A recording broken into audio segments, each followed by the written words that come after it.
Bismillah,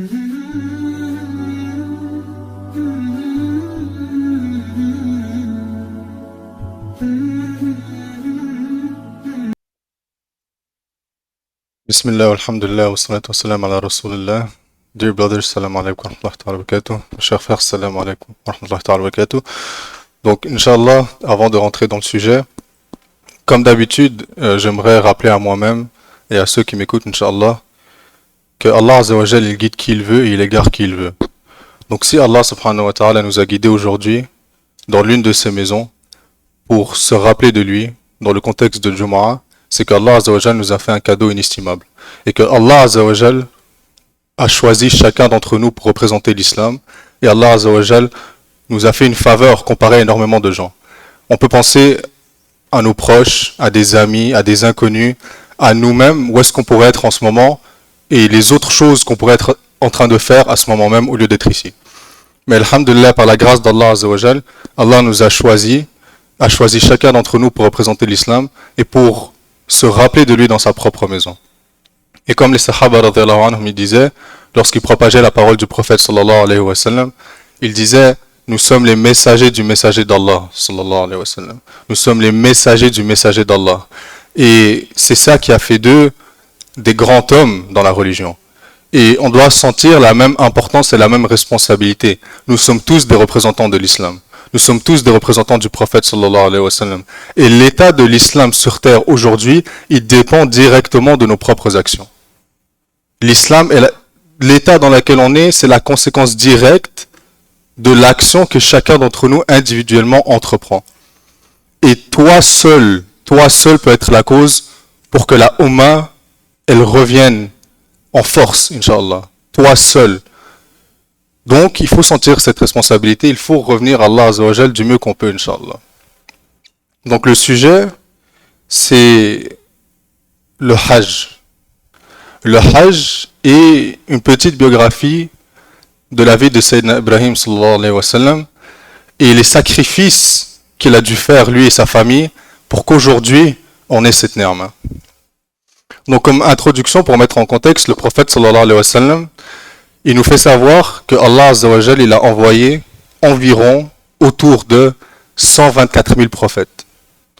Allah Azza wa Jal, il a envoyé environ 124 000 prophètes. La plupart d'entre eux, on ne sait même pas comment ils s'appellent. Allah Azza wa Jal, dans son noble Coran, il en a nommé 25. Allah, il a nommé 25 prophètes par nom dans le Coran. Et parmi ceux-là, Allah Azza wa Jal a honoré, élevé et choisi 5 d'entre eux qui ont une importance plus grande que les autres.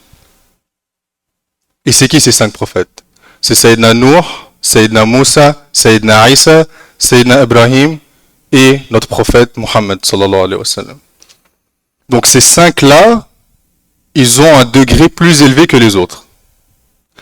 Et parmi les 5 prophètes qu'Allah Azza wa Jal a spécialement honorés, il en a encore une fois élevé et choisi 2. Et ces 2-là, Allah les a pas seulement honorés et favorisés par rapport aux autres, il a fait d'eux ses amis. Allah il dit que c'est ses propres amis. Et c'est qui ces 2 prophètes? C'est Sayyidina Ibrahim sallallahu alayhi wa sallam et notre prophète Muhammad sallallahu alayhi wa sallam. Ce sont les amis d'Allah. C'est pas seulement les prophètes, c'est les messagers, c'est les serviteurs, mais Allah a fait d'eux, il les a choisis comme amis. Seulement Sayyidina Ibrahim et notre prophète sallallahu alayhi wa sallam. Donc aujourd'hui, si on s'appelle musulman, muslimin, et Allah il l'a révélé dans le Coran, c'est grâce à Sayyidina Ibrahim sallallahu alayhi wa sallam. C'est Sayyidina Ibrahim qui nous a nommés musulmans, qui nous a nommés muslimines, qui veut dire ceux qui sont soumis à Allah Azza wa Jal. Et Allah Azza wa Jal dans le Coran, il dit au prophète sallallahu alayhi wa sallam de suivre les pas de Sayyidina Ibrahim sallallahu alayhi wa sallam. Et c'est la seule personne qu'Allah Azza wa Jal a ordonné au prophète sallallahu alayhi wa sallam de suivre. Allah il a ordonné à notre prophète sallallahu alayhi wa sallam, qui est le sceau des prophètes, c'est le dernier messager d'Allah Azza wa Jal sur terre. Et Allah lui a ordonné de, s'il devait prendre quelqu'un en exemple, ça doit être Sayyidina Ibrahim sallallahu alayhi wa sallam. Pourquoi? Allah Azza wa Jal, il dit de Sayyidina Ibrahim qu'il a complété et relevé avec brio tous les tests qu'Allah a mis sur son chemin. Sayyidina Ibrahim sallallahu alayhi wa sallam, Allah il dit dans le Coran qu'à lui seul, c'était une umma. À lui seul, Sayyidina Ibrahim sallallahu alayhi wa sallam, seul, c'était une communauté, c'était une nation à lui tout seul. Et lorsqu'on entend les histoires et la vie de Sayyidina Ibrahim sallallahu alayhi wa sallam, juste lorsqu'on lit les épreuves qu'il a subies, c'est extrêmement difficile juste de les lire. Juste de s'imaginer vivre ces choses-là, c'est extrêmement difficile. Alors, qu'est-ce qu'il y en est pour lui qui les a vécues? Ces choses qu'on lit et qui sont difficiles pour nous à lire, Sayyidina Ibrahim sallallahu alayhi wa sallam, il les a vécues. Et Allah, il a dit qu'il a complété, il a réussi chaque test, chacun d'entre eux, tous les tests qu'Allah, toutes les épreuves qu'Allah il a mis sur le chemin de Sayyidina Ibrahim sallallahu alayhi wa sallam, il les a réussis. Sayyidina Ibrahim sallallahu alayhi wa sallam, alors qu'il était tout jeune, il était encore un jeune garçon. Ça dépend des narrations, il y en a qui disent 12 ans, 13 ans, autour de cet âge-là, un jeune adolescent après ado. Il a détruit les statues que son peuple faisait, parce qu'il faut qu'il commettait du shirk avec. Bref, on va raccourcir l'histoire. Son peuple s'en est rendu compte. Qu'est-ce qu'ils ont fait? C'est devenu un événement. Chacun d'entre eux a créé un feu. Ils ont créé un feu commun et ils venaient jeter leurs meubles, du bois pour alimenter ce feu, et ils allaient jeter Sayyidina Ibrahim, qui était encore un jeune garçon, ils allaient le jeter dans ce feu-là. Et ça, c'est une histoire qui est dans le Coran. Le feu, il était tellement ardent, et Allah Azza wa Jalla, il l'écrit de cette manière, c'était un feu ardent, qu'ils ne pouvaient même pas s'approcher de ça. Ils ont construit une catapulte pour le catapulter dans le feu, tellement il était ardent. Donc ils ont pris Sayyidina Ibrahim, encore une fois, c'était un jeune garçon. Ils l'ont placé sur la catapulte, ils l'ont déshabillé entièrement. Donc dans cette situation, Sayyidina Ibrahim, jeune garçon, il fait face au feu, ils vont le jeter dans le feu, ils l'ont déshabillé entièrement, et qu'est-ce qui arrive? Allah Azza wa Jalla, il envoie Sayyidina Jibril alayhi salam. Dans cette position, il envoie Sayyidina Jibril. Et Sayyidina Jibril, en gros, lui demande, est-ce que tu as besoin d'aide? Est-ce que tu veux que je t'aide? Sayyidina Ibrahim sallallahu alayhi wa sallam, qu'est-ce qu'il répond? Il dit Hasbi Allah wa ni'mal wakil. Il dit Allah Azza wa Jal, il est suffisant pour mes affaires. En gros, Sayyidina Ibrahim sallallahu alayhi wa sallam, dans cette position-là, alors que c'est un ange d'Allah, et Sayyidina Jibril alayhi salam, c'est pas n'importe quel ange, c'est l'ange le plus important ou l'un des plus importants d'Allah Azza wa Jal. Et en gros, il lui a dit, pourquoi est-ce que tu viens? Allah Azza wa Jal, il est suffisant pour moi. J'ai pas besoin de ton aide. Allah Azza wa Jal, c'est lui qui va m'aider. Regardez le tawhid de Sayyidina Ibrahim sallallahu alayhi wa sallam. Allah, il était tellement satisfait de lui à ce moment-là, qu'il a ordonné aux flammes de devenir paisibles et froids pour Sayyidina Ibrahim. Donc, le feu est devenu frais pour Sayyidina Ibrahim sallallahu alayhi wa sallam. Il a rejeté l'aide de Sayyidina Jibril alayhi salam, en disant Allah il va m'aider. Et c'est pour ça que Sayyidina Ibrahim sallallahu alayhi wa sallam, il a cette valeur et cette importance. Et c'est pour ça qu'Allah Azza wa Jalla l'a utilisé pour qu'aujourd'hui on ait le Hajj. Et on sait, c'est Sayyidina Ibrahim sallallahu alayhi wa sallam avec son fils Ismaïl qui a construit la Kaaba sous ordre d'Allah Azza wa Jalla. Mais avant ça, qu'est-ce qui est arrivé? Allah Azza wa Jalla, il a ordonné à Sayyidina Ibrahim de partir, lui et sa femme et son fils.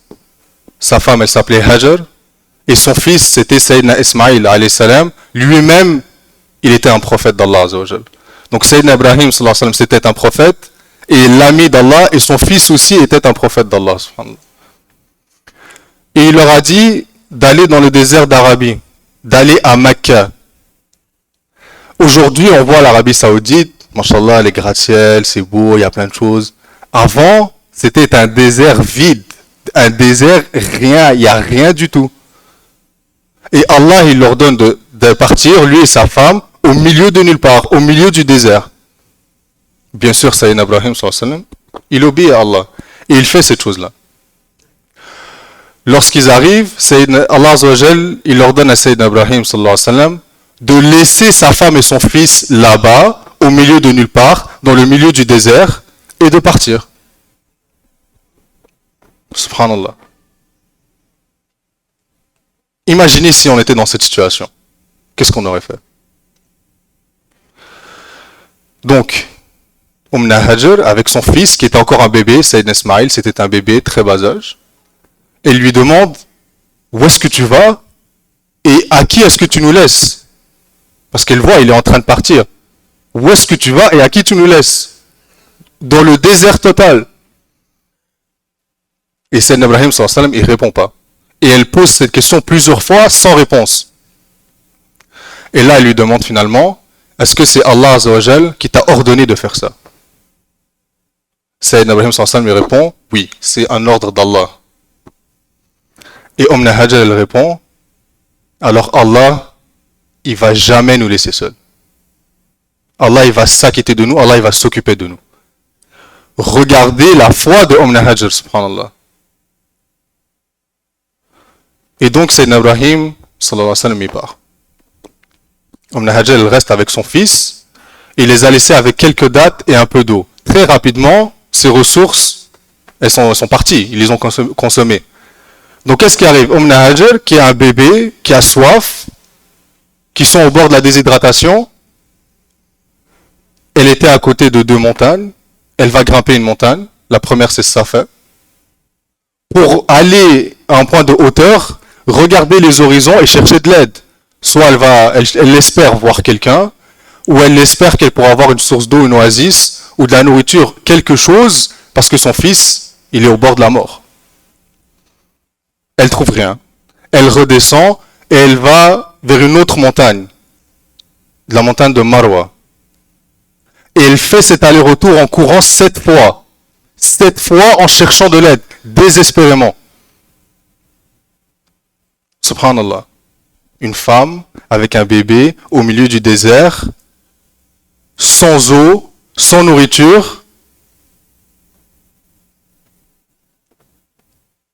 Allah Azzawajal, qu'est-ce qu'il fait? Il envoie Sayyidina Jibril alayhi salam. Et Sayyidina Jibril, il va frapper la terre du bout de son aile, sous le pied de Sayyidina Ismaïl, qui était encore un bébé. Et qu'est-ce qui arrive? La source de Zamzam écrit. Il y a de l'eau en abondance qui se met à couler dans dessous des pieds de Sayyidina Ismaïl alayhi salam. Subhanallah. Hajar, à ce moment-là, est-ce qu'elle savait que plus tard, ce qu'elle venait de faire, ça allait devenir l'une des étapes primordiales lorsqu'on fait le Hajj? Non. Allah Azzawajal, il a tellement honoré cette femme, son fils, Sayyidina Ibrahim sallallahu alayhi wa sallam, que leur réponse naturelle, leur réponse spontanée, leur réaction humaine, elles sont devenues aujourd'hui l'un des piliers de notre religion. Chacun d'entre nous, on se lève le matin, on étudie, on va au travail, on fait ci, on fait ça, on agit de manière naturelle, de manière spontanée, sans commandement d'Allah Azzawajal. Mais Allah, il n'a pas fait de nos actions un exemple pour les générations qui allaient à venir. Mais Allah, il a donné cette faveur-là à Hajar et à Sayyidina Ibrahim sallallahu alayhi wa sallam.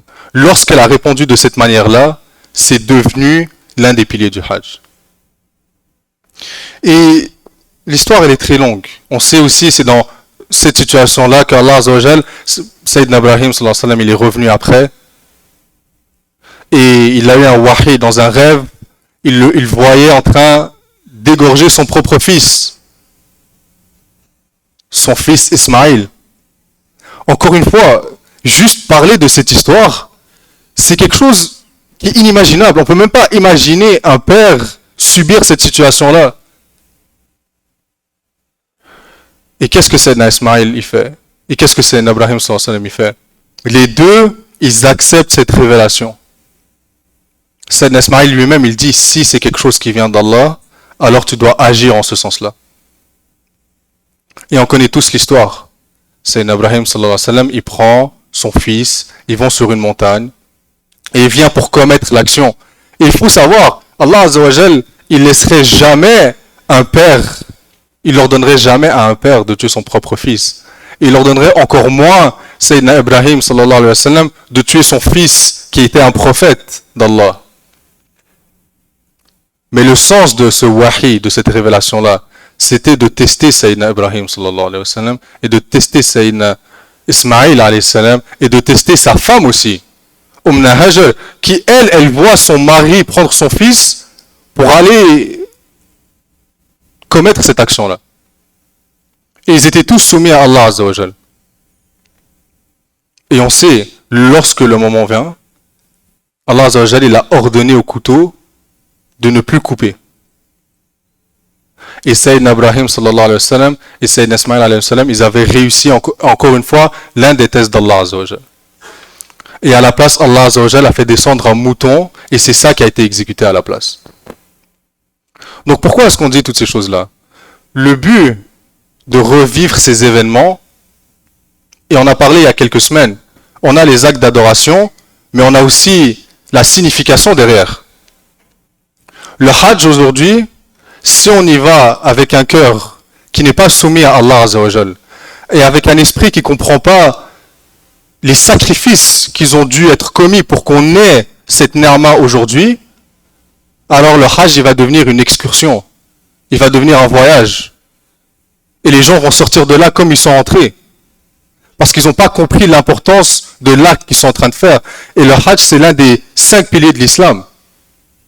Ce n'est pas une action qui est banale. Il faut reconnaître le sacrifice que Sayyidina Ibrahim sallallahu alayhi wa sallam a commis, que sa femme a commis, que son fils, toutes les épreuves qu'ils ont dû subir. Et Allah Azza wa Jal, et c'est très étonnant, après que Sayyidina Ibrahim, avec son fils, ils ont construit la Kaaba, Allah Azza wa Jal lui a ordonné